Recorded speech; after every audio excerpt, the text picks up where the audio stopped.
Right. So we're now broadcasting and it's now recording as well. So everything that happens from now on is recorded. Good. Or can be edited as well. So.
Good morning, everyone.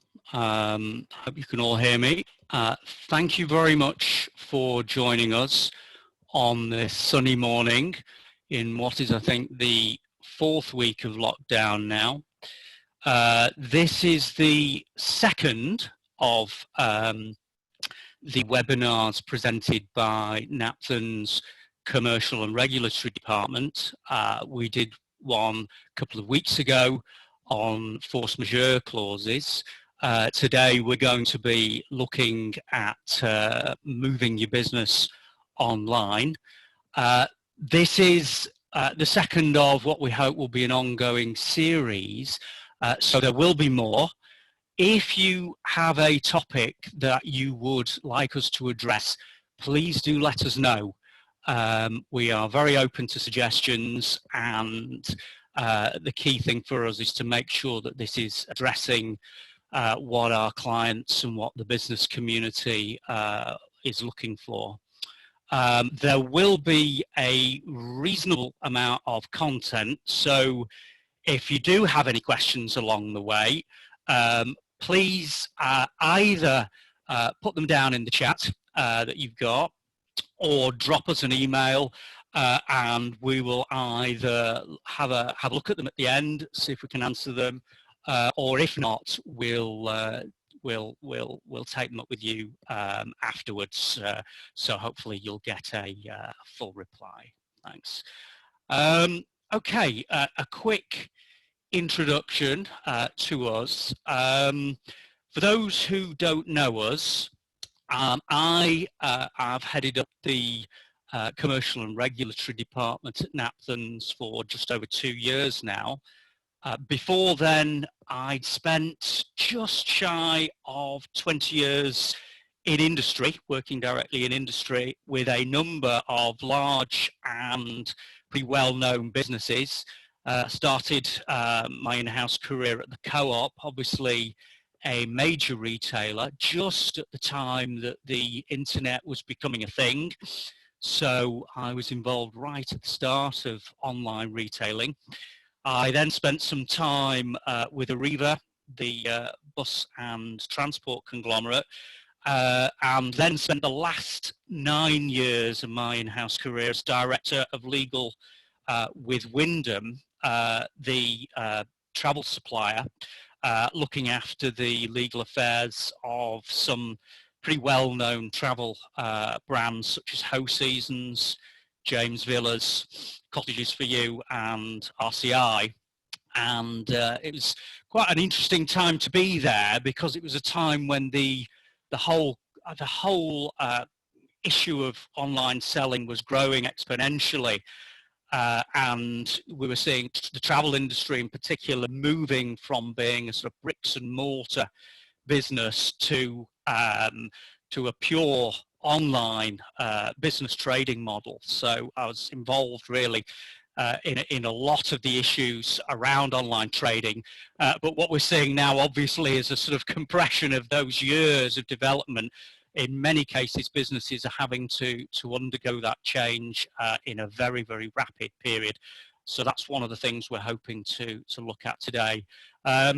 I'm supported, I get excellent support in my team from Rachel Atherton and Claire Hines. Rachel will be co-presenting with me today.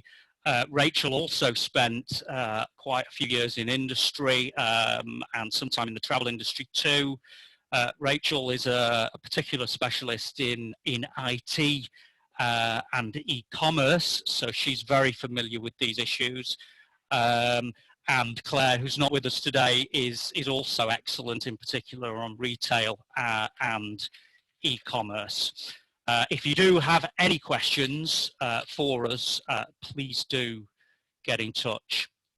A quick word about Napthens to those who don't know us.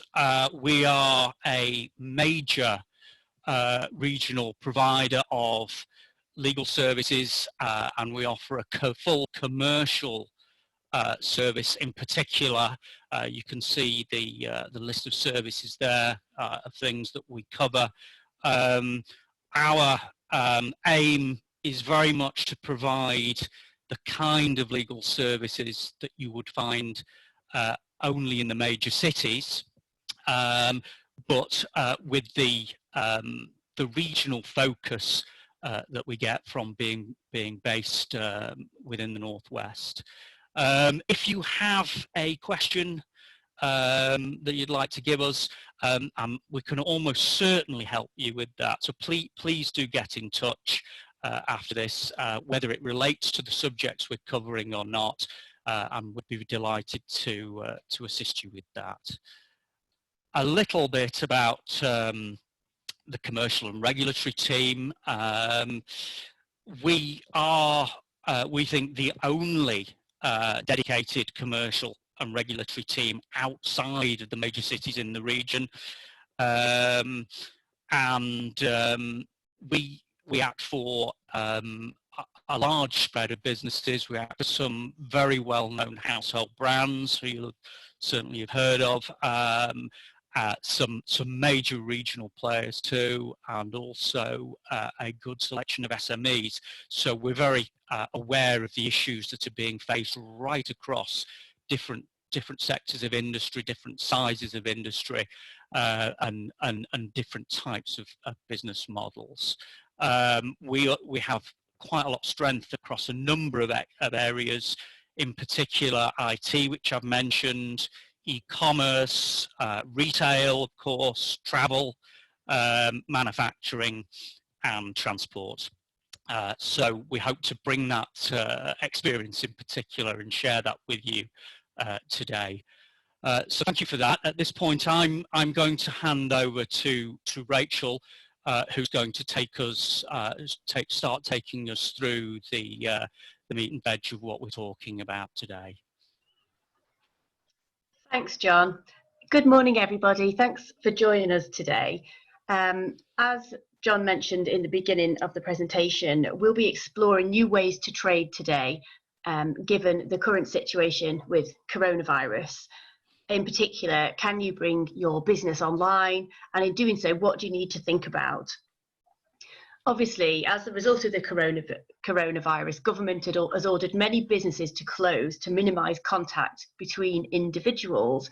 However, online businesses continue to trade. In fact, some of them are doing quite well as their customers turn to them now that bricks and mortar shops are closed.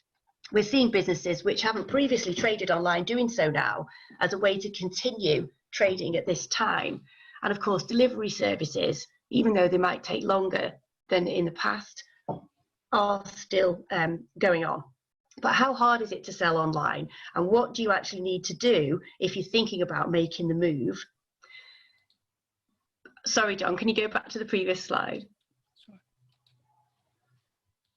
Okay, it could be an opportunity to reconnect with existing customers or even to reach new customers. Now, no doubt there are practical considerations, such as what information about your products or services are you going to post on your website? How are you going to communicate with your customers? Aside from those practical considerations, there's also some important legal points to think about as well. If you're considering moving your business online, whether it's a permanent move or just something to address the current situation. In this webinar, we'll assume that you're a business with little or no online presence. We'll also assume, for some purposes, that you're selling to consumers rather than B2B. However, most of this content is relevant for you, whoever you're selling to. It's really just a question of the terms that you engage with them on when you do form a contract of sale that will set out that distinction between consumers and business sales. Okay, so we've put together a bit of an online checklist for you. These are the things broadly that you're going to need to think about if you are considering bringing your business back online. First of all, of course, you're going to need a website. Wouldn't be online if you didn't have a website. Maybe you've already got one. Maybe it would need some changes, or maybe you're starting from scratch. You also need a privacy notice to tell people what you're doing with their personal data. All websites use personal data, so they all need privacy notices. You'll also need to think about cookies. Those pop-up boxes that we get every time we visit a new website are required by law, so we'll talk about a bit more about those. Also, you might want to think about email marketing. Maybe you already do email marketing. Maybe you want to use it to tell your existing customers about your new venture, or maybe you want to use your website to start building up a database so that you can do email marketing. So we need to consider how you do that lawfully. Also, you're going to need some terms and conditions about the use of your website. You'll also need to think about your sales process. How is it going to work in practice? If you're selling to consumers, you'll need to provide very specific information to them and tell them about their rights to cancel, which they probably have, although there are some exceptions. Finally, you'll need to consider the terms and conditions of sale. So what will be the terms and conditions of your contract when you make your sales using your new technology?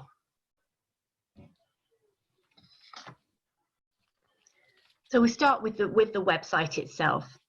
So it can be more or less complex. If you already have a website, it may just be a question of updating it so you can use it to make sales. Depending on what arrangements you've got in place for your website, this might mean working with third parties. You might have a third party who hosts your website for you and who will generate content at your request, or you might need to work with your internal people to update it and make it fit for its new purpose. If you want to allow customers to purchase goods through your website directly, you'll probably need an e-commerce partner, unless you can make an e-commerce solution yourself in-house. You're going to need to ensure you've got appropriate terms and conditions in place with them. And also, you're going to need to satisfy yourself that they can keep any personal data you share with them through the website secure. They might be doing things like providing payment services. So the information they have is personal data, and you need to make sure they're going to protect it. Alternatively, you could keep your website very, very simple and simply ask customers to fill in an online order form, which you then could acknowledge by email. You could even just provide a telephone number and make it clear that whilst your shop isn't open, people can still place orders by telephoning you. Whatever sales process you decide to use, you'll need to include certain information during that process to comply with the law. Whatever the legal requirements are, you'll need to ensure that you provide sufficient information on your website to allow customers to make purchasing choices. You'll need to describe your products in enough detail to allow customers to buy them. We'll deal with the rights of consumers to cancel contracts made in this way shortly, but aside from that, from a practical point of view, you're likely to have to deal with fewer returns if you've provided a proper description of what you're actually selling. That probably comes in under the heading of more practical considerations. You've got to identify your company clearly. That's a legal requirement. Customers need to know who they're dealing with. Also, you'll need a privacy notice and a cookie notice and consent process, and you'll need to make sure you've got appropriate terms and conditions in place.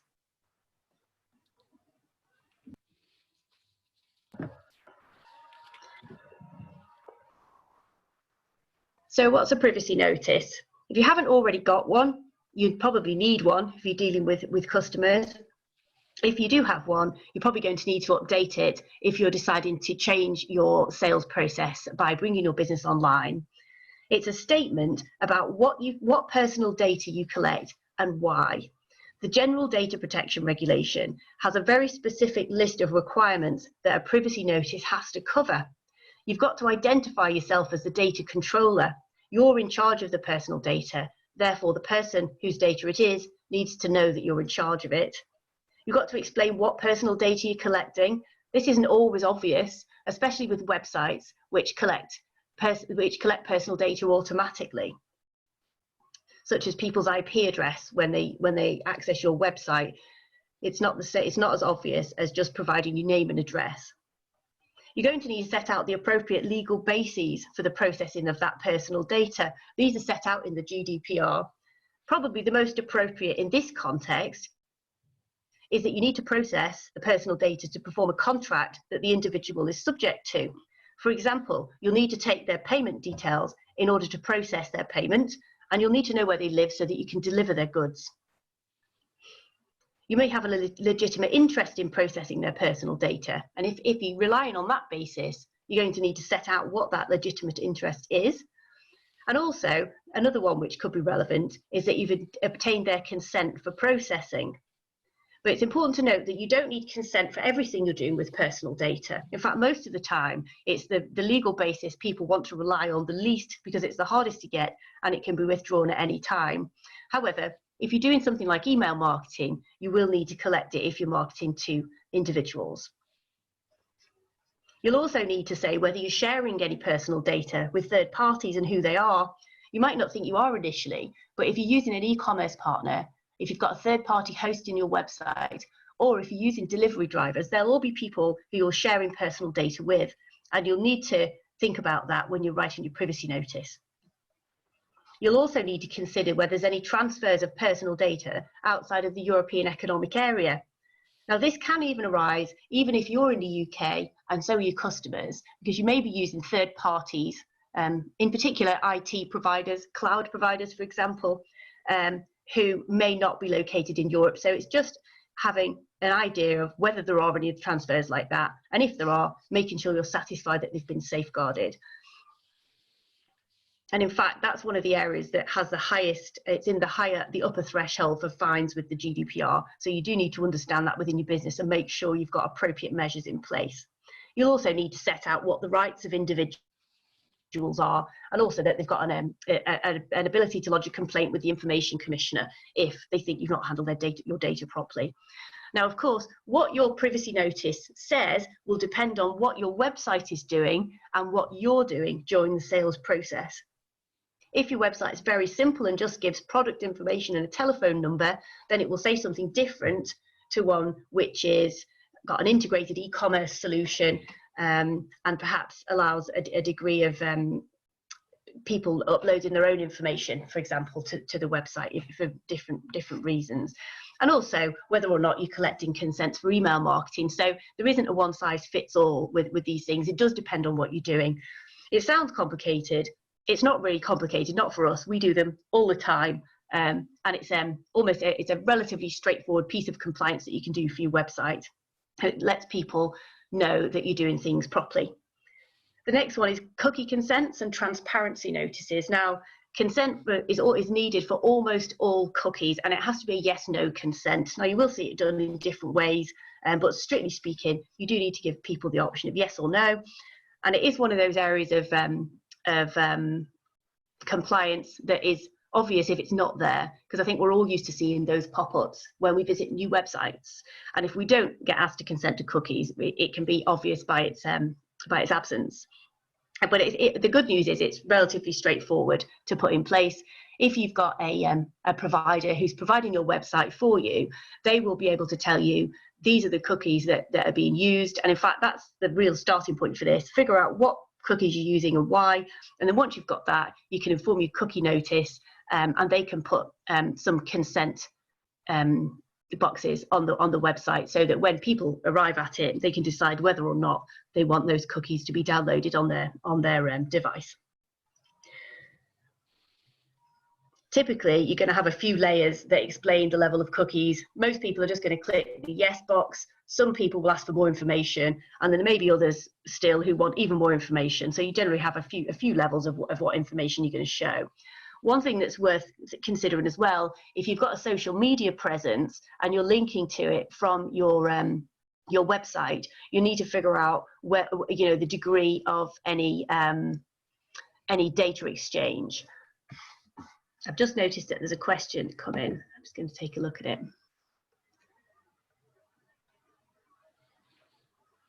Okay, this is a question from Julie. Thanks for your question, Julie. I think we'll probably come back to you offline with an answer to that question, if that's okay.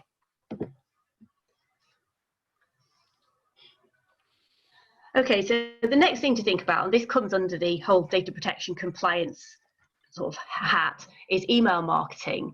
Now, one thing about a website is quite a good tool for collecting consents for email marketing. So if you don't already have an email marketing database of people who want to hear about your products or services, then perhaps this is an opportunity to start building one up and putting one in place. Now, you do need to make sure you comply with the law when you collect consents, and also when you do email marketing itself. If you're going to collect consents, it's not enough just to have people tick the box. Then you must record that they've ticked the box. You have to record those consents to be able to demonstrate your own compliance, and that's obviously a feature that runs through GDPR. Now, if you're emailing consumers, existing contacts and their consumers, then you either need to have had their consent in the past, or you might have relied on what we call the soft opt-in, which is where they're existing customers. You've given them the option in the past not to receive email marketing, and when you've emailed them since, you've given them the option to opt out. So yes, you can email your existing contacts, provided you either have their consent or have relied on the soft opt-in. If you are operating business to business, you don't need consent when you're email marketing. You can email people at work at a company without their consent. You can do it on the basis of legitimate interests. You have a legitimate interest in promoting your business, and that is the legal basis most people rely on when they're sending email marketing B2B. But you do have to make sure that you give them a copy of your privacy notice and that you give them the option to opt out as well. And your privacy notice will generally put some, so when we were talking about the content earlier of your privacy notice, if you are doing email marketing, you're going to have a section which spells out people's rights with respect to it, which is they can opt out at any time, and they can change their preferences, they can withdraw their consent. But the good thing about a website is you can build this into either to your sales process. It's very common to see a tick box for, we consent to email marketing when you go through a sales process on a website. You can, or if you decide to take a very simple approach and you are using a telephone order system, you could collect consents over the phone. You probably want to script what someone says when they collect that, just so that you can prove that you've obtained it lawfully, and perhaps get some help with wording that. And you're also going to need to record it, but there's no reason why it can't be done over the phone. Also, you could even just have, there's lots of third parties that can help you just to put a box on your website which says, please keep me updated with offers about your products and services, and provides a link to your privacy notice. And in that way, you can use your website to develop your email marketing database so that you can tell people about your fantastic new service and about your products and offers as they come out.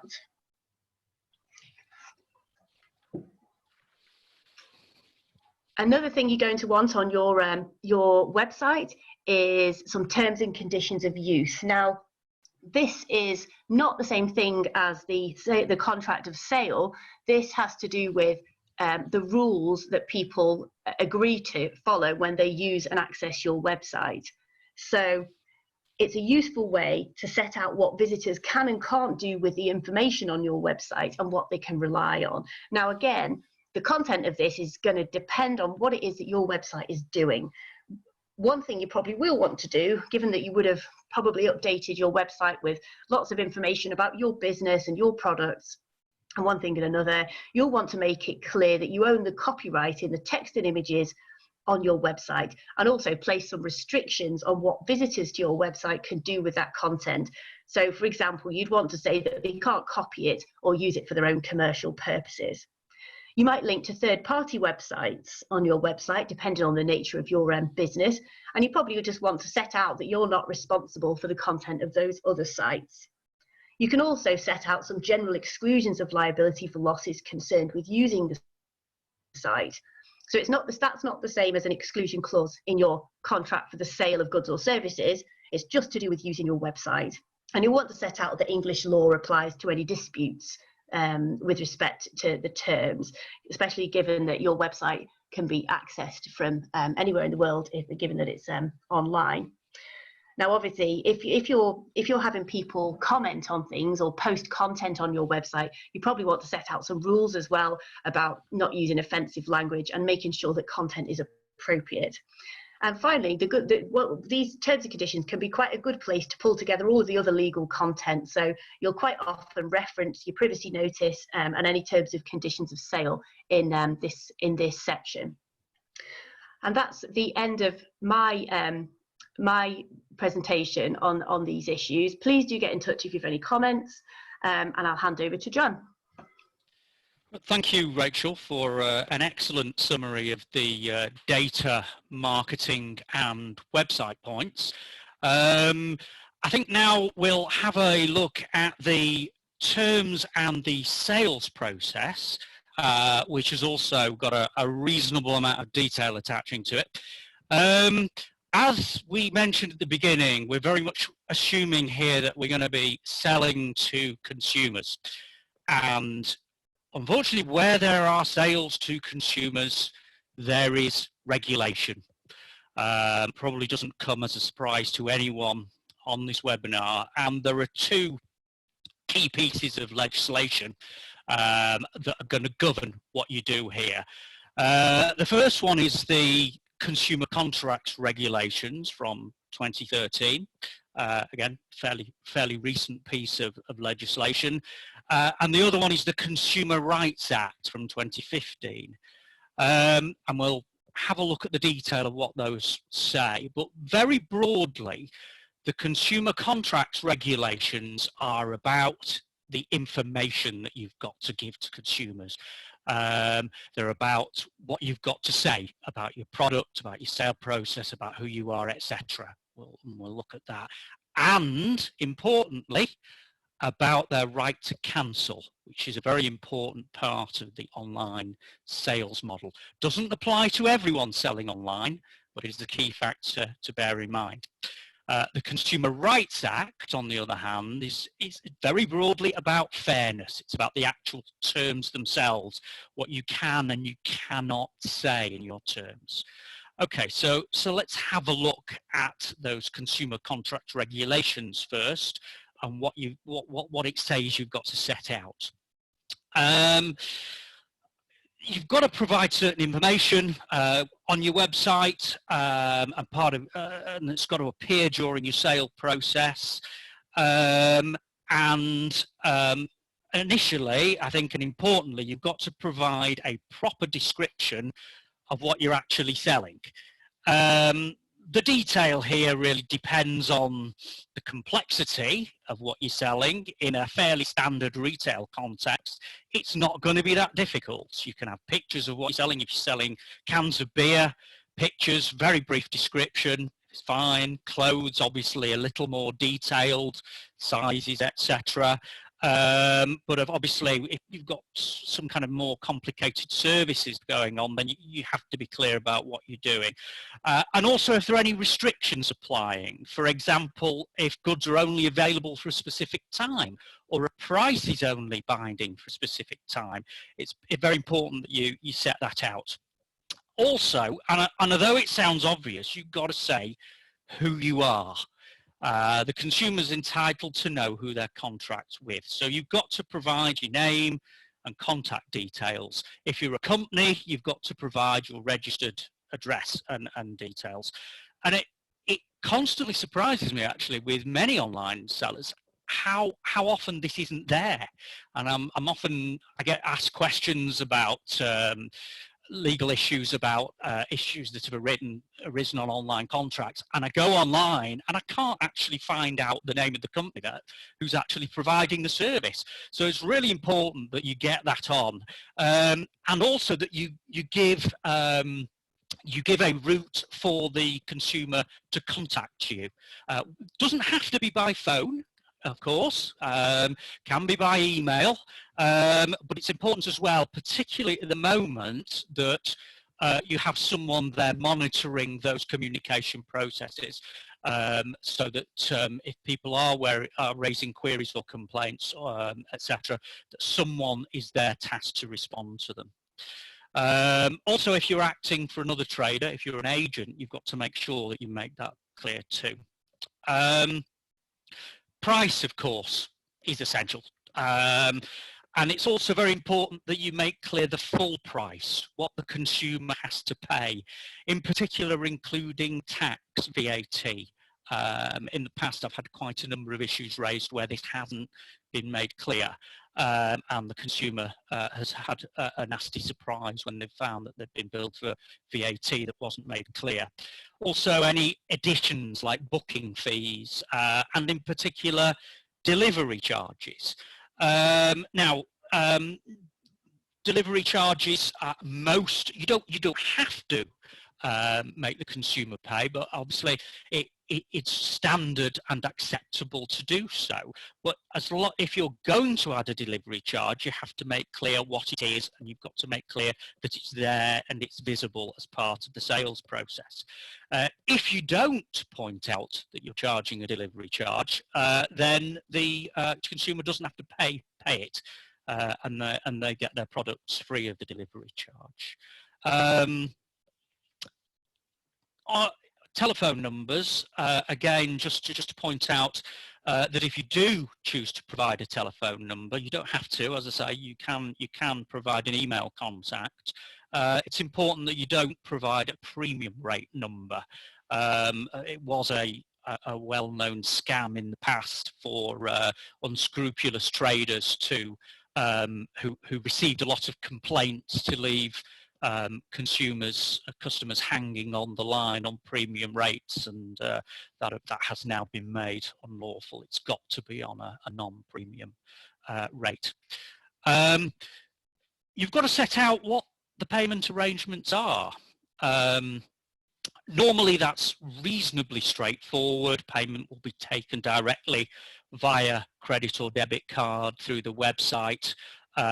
Perhaps also over the telephone. It can be done over the telephone, but you just got to make that clear. Can be a little more, there can be some complexities to it. We're seeing a lot of startups at the moment, particularly small retailers, offering regular subscription type services, perhaps for regular grocery type deliveries. So if you're doing that, you need to be very clear about when payments are taken, and if they're taken on a regular basis, if so, when, perhaps by setting up direct debits, etc. Delivery. You don't have to give a delivery date, obviously. That would be very, very difficult to do. But you do need to give a reasonable expectation of when the customer can expect their goods or services. You can choose, as many of the big providers do, to have updates, often linked to your fulfillment provider, UPS or Raw Mail or whoever. Often they offer these services where you can link through to get updates about where your parcel is. However, just to note that under the Consumer Rights Act, you have to deliver without undue delay. So once you've accepted an order, you do have to get on. There is an obligation on you to get on with it and make sure that you're doing it. And there is actually a long stop date given there of within 30 days in any event. And oddly, that's one of the things that we do see missed most in practice. So it is important to bear in mind that once you do get the order, you do need to make sure that your fulfillment providers are on it. Also, the right to cancel, which I've mentioned. I'll come on to that in more detail because it's quite a big topic, and we'll run through that in a minute or so. And just to say that if you don't provide all this information, this is all mandatory, then the customer can bring a breach of contract claim against you. And the onus is on you as well. If they do, even if they raise an unjustified complaint, or what you feel is an unjustified complaint about not having been told this information, the onus is on you to show that it was there. So it's very important perhaps to keep a record of what your website looked like, to keep screenshots and records of the sales process, just in case you do get those challenges. Okay. So, as I said, we've looked at, we've worked on the assumption that you are selling in whole or in part to consumers. The definition of consumer is broad. It means an individual acting for purposes which are wholly or mainly outside that individual's trade, business, craft or profession. So we see wholly or mainly. So even if it's somebody acting partially in a business purpose, they can potentially get these protections, and the courts will always tend to give the consumer the better benefit of the doubt on this kind of argument. It's not always obvious from that, as we can see. We know that a company, for example, or an LLP, will not be a consumer, helpfully, but sole traders or partners within a partnership can be. The important thing is the purpose for which they're acting. To a large extent, people acting individually outside, even if they may appear to have a connection to a business, they may well find that they get these protections. So it's very important that your sales process is in place and geared to reflect and to comply with the law. Now, cancellation rights. Unless the contract is an excluded contract, and there are some very important exclusions, the customer will have a right to cancel their order without having to give any reason at all for 14 days from the date on which they either entered into the contract, if that's services, or in the case of goods, from the date of delivery. So that's very important to bear in mind. It's very key to the whole business model. You really need to be able to budget for and respond to this particular right of the consumer simply without reason to send the goods back or to say that they don't require the services they've ordered. There are some pretty significant exclusions. Drugs, prescription drugs, okay, probably won't apply to many. Goods made to the consumer specification or personalized. So anything that's bespoke, so something really that the consumer has given precise specification for, because of course it can't be used by anyone else. So that won't get the benefit of this cancellation right. Very importantly, goods with a short shelf life, such as fresh food or milk, that of course can't benefit from a 14-day cancellation right, because of course you couldn't have consumers sitting on milk for 14 days or other fresh food and sending it back. Also, contracts for supply of accommodation. So if you're a hotel provider, a provider of short-term rental property, that's not covered, of course, because it would have been very, very difficult to accommodate for. Also, travel and transport, that's not cancelable, especially if there's a specific booking date. But otherwise, unless you fall into one of those specific excluded categories, then you're going to have to give the customer this right, and you have to tell the customer about this. You've got to be very explicit about this right in your booking journey as part of the online journey, or if it's over the phone, you've got to make sure that you tell the customer about this. If you don't, then the customer gets an extended period. Essentially what they get is they get an extra 2 weeks from when you do tell them, which can be extended for up to a whole year. There's also a model form you've got to use, which is prescribed, which should appear as part of your booking journey. So if you follow the model form, then hopefully that should avoid any problems arising. Okay. So that covers some of the key points you've got to bear in mind, but you will almost certainly need to have a set of standard terms, the terms of a contract that's going to govern your relationship with your consumer. As we've already seen, consumer law provides a lot of protections to consumers, far more restrictions than you would have if you were just dealing with another business. So we'll go through some of the key considerations of what you'll have to put into the terms and conditions, which we would expect for you to have available then or linked to as part of your website. Firstly, of course, they've got to be there. The customer's got to be able to see them. The easiest way to do them is to have them either available as part of the booking process, or a tick box, which is the most I think common way of doing it. Of course, we all know it's a bit of a burden because consumers never read these things. But they've got to be there, and you've got to have a record, a part of your sales process, that the consumer was able to have sight of them. So the best way of doing this is to have a tick box to say that the customer has seen and accepted them, which is in reality virtually never a problem. The customer will tick that box in 99% of cases, unfortunately, without ever reading them. But as long as you've got that record, you can show that record, that's going to be very helpful. If you are just, I think Rachel talked at the beginning about the various models we could have. There will, obviously, if you are taking sales purely by telephone, then it's much more difficult to display terms.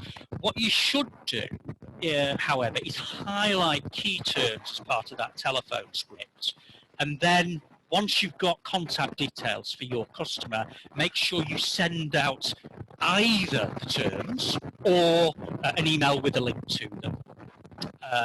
So that the customer gets them, and the idea being, of course, because the customer has the right to cancel, that if they don't like the terms, then they can cancel within the 14-day period. So that is not necessarily a problem if you are largely operating by telephone for an initial period or even long term.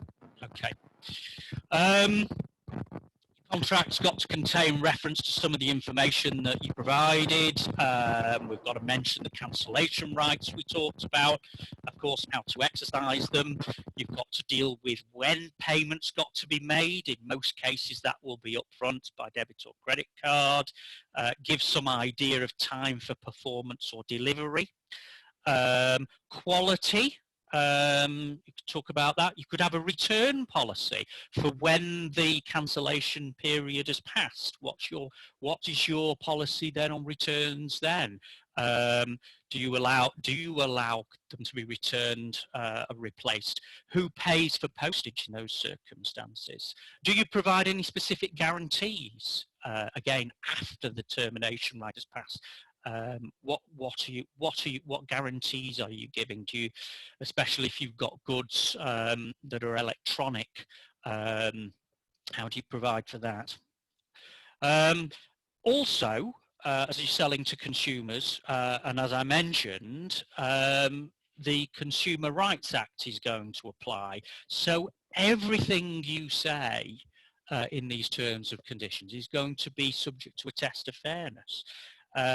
If it's not in good faith or it causes a significant imbalance between the parties to the customer's detriment, then the courts are very much likely to simply stick a pen through it. Your terms have got to be written in plain language as well. The days of legalese in consumer customer contracts are gone. And yes, it's been a challenge for lawyers as much as anyone to sit down and write contracts that are clear and that make sense and that are not complicated. And as we'll look at in more detail just in one moment, terms if terms aren't fair, they will be ruled very much ruled to be non-binding, and the courts can take a very strict approach when interpreting terms and conditions that appear in consumer contracts. The Consumer Rights Act, as I've said, it has this whole concept of fairness. But it goes beyond that, and it actually blacklists certain terms which are always going to be unfair, and it adds what we also refer to as a grey list, which are terms that it says that they may be unfair, they're potentially unfair, but the likelihood is if you put in a term which appears in this list, which is attached to the Act, the likelihood is you're going to have quite a hard time justifying it. So we have things like implied terms on quality. So if you're supplying goods, they've got to be of satisfactory quality, they've got to be fit for purpose, they've got to conform to sample or description, so they've got to look like the picture that you put up online. You can't exclude that. If you're providing services, you can't exclude the obligation to perform those services with reasonable skill and care. This sounds obvious, I suppose, in relation to dealing with the consumer, but if you've otherwise been dealing in a business-to-business context, then those kind of terms can be qualified. But if you're dealing with a customer, forget it. Grey listed terms, as I said, they might potentially be fair. You might be able to argue that some of these specific terms are fair. One example, which we do see sometimes, is the right to raise prices after the contract has been made. That is mostly likely to be unfair against a consumer. We do see some cases in which it can be fair. For example, if there are currency shifts, foreign exchange shifts, there might be rights to increase it. But even in those circumstances, you've got to keep any price increases. You've got to be very clear about how you're calculating them and keep them within a reasonable margin. One of the big issues we've got at the moment with fair terms is force majeure clauses, which you may be familiar with. Those are clauses where it says if something unforeseen and something we can't do anything about, like a pandemic or an epidemic happens, and we can't perform our contract as a result, or we are delayed, then we're not liable. And a lot of consumer contracts have these.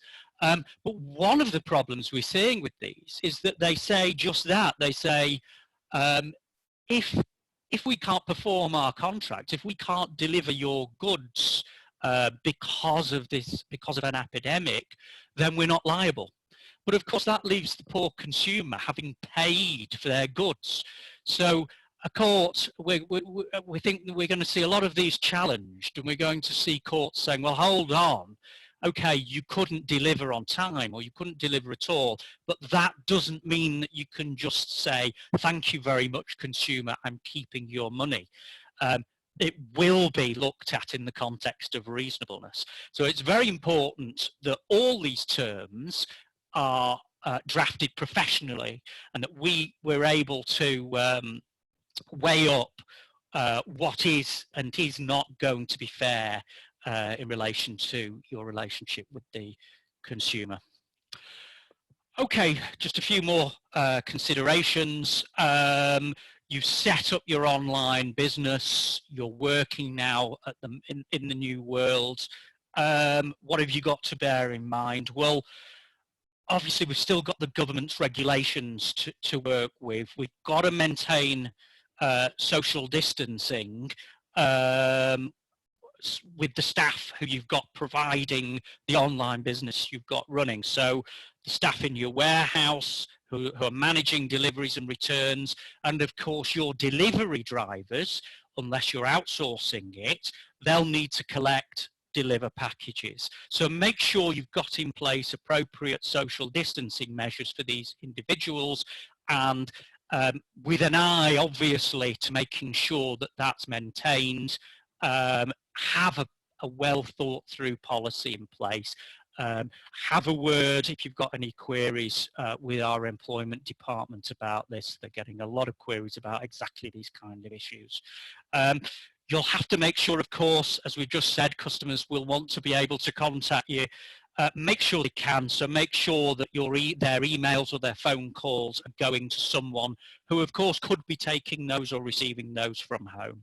So if you've got staff on furlough, you may be able to take them off furlough to work from home, to respond or to be part of this online process. So as I say, if you've got any queries about this whole process from a health and safety or an employment point of view, please do get in touch.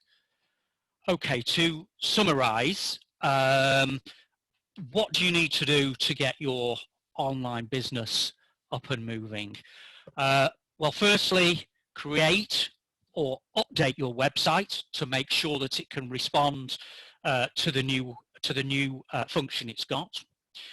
Review or create privacy and cookie notices, as Rachel described. Make sure you've included all the relevant consumer information on your website.